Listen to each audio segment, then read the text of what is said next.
imposter. He would be Dajjal, the false Messiah, who is known as the Antichrist. In order for Jerusalem to be eventually liberated, in order for the Holy Land to be liberated, Europe waged war for 1,000 years.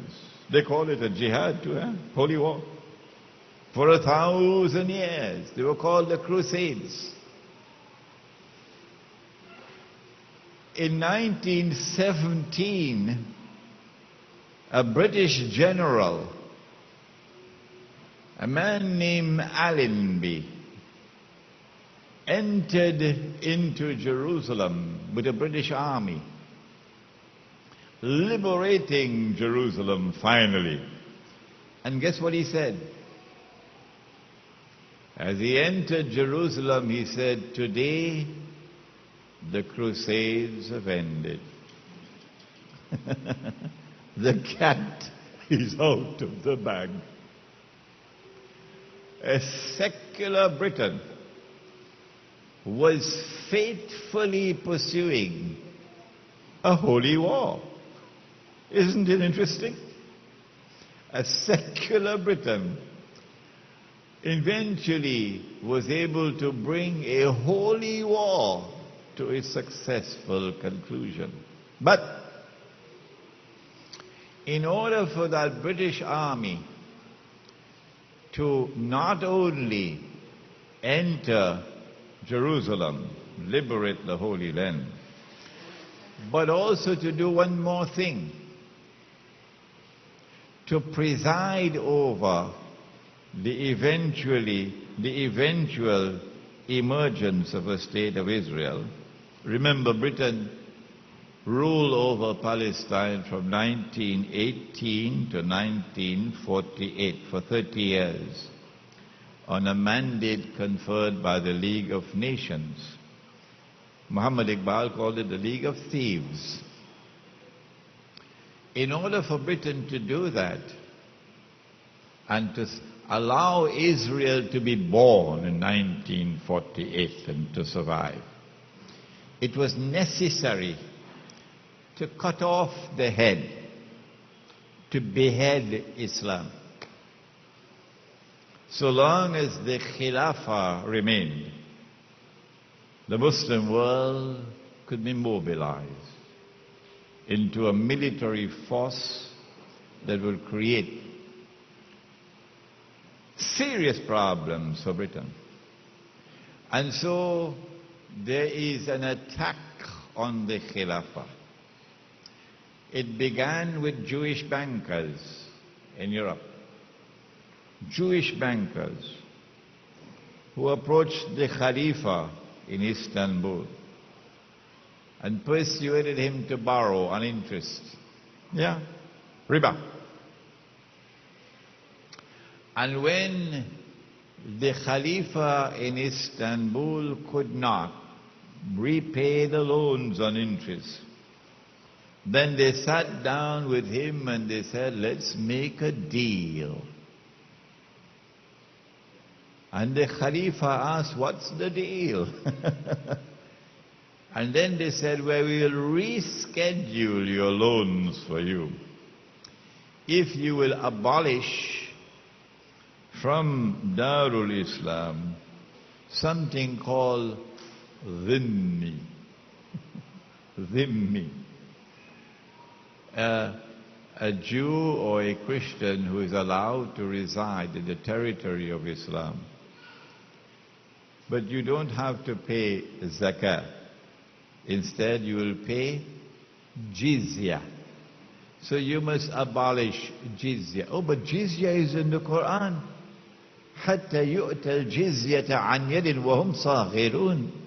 It is a part of the international conception of an international order. How can I abolish that, which is in the Quran? But they persuaded him.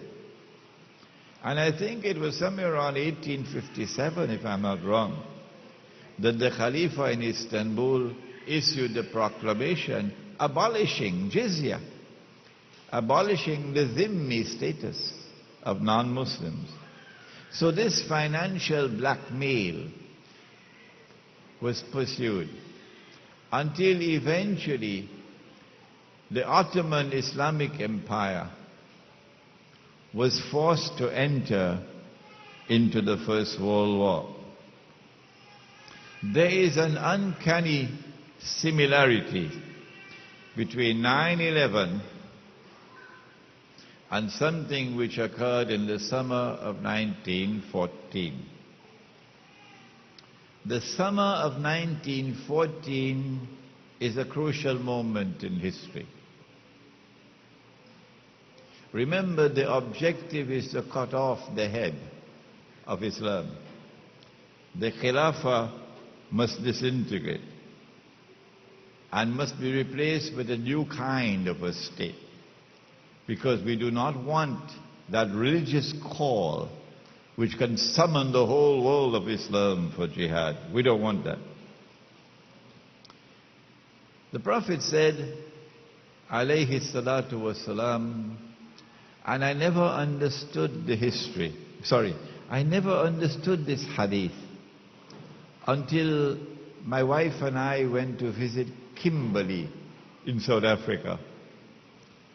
Kimberley is a town where the biggest diamond mine in the world is located. The Kimberley diamonds.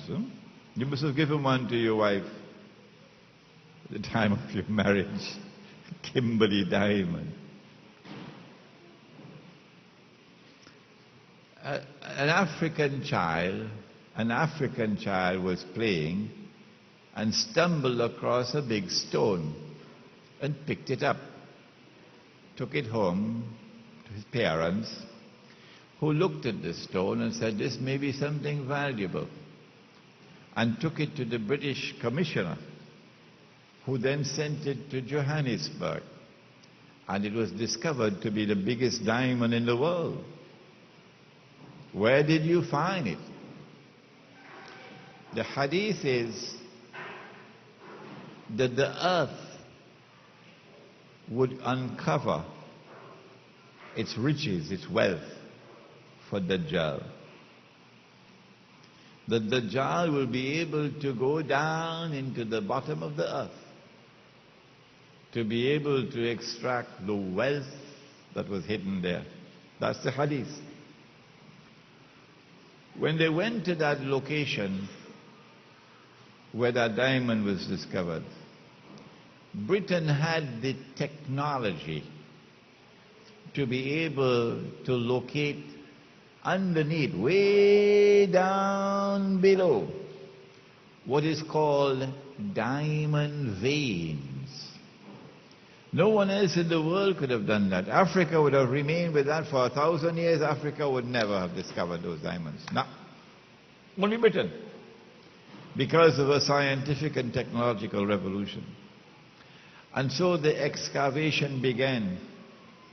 And they used all kind of tricks to get African labor.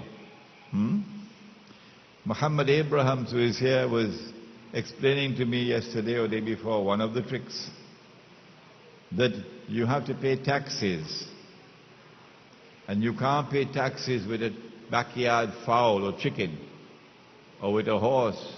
You got to pay your taxes with paper currency. And if you want to get your paper currency, you're going to have to go and work for us in the mines.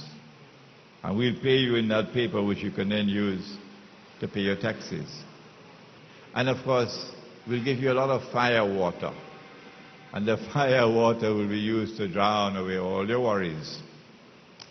Cecil John Rhodes was the master of deception. Cecil John Rhodes presided over this. And they went down into the mines of Kimberley. And I went there and I saw this biggest man-made hole in the world. You could put down about 5 jumbo jets inside there in that hole. Did you hear that? You could send about 5 jumbo jets inside of that hole. That's how big it is. At the bottom of that hole, they found the diamond veins.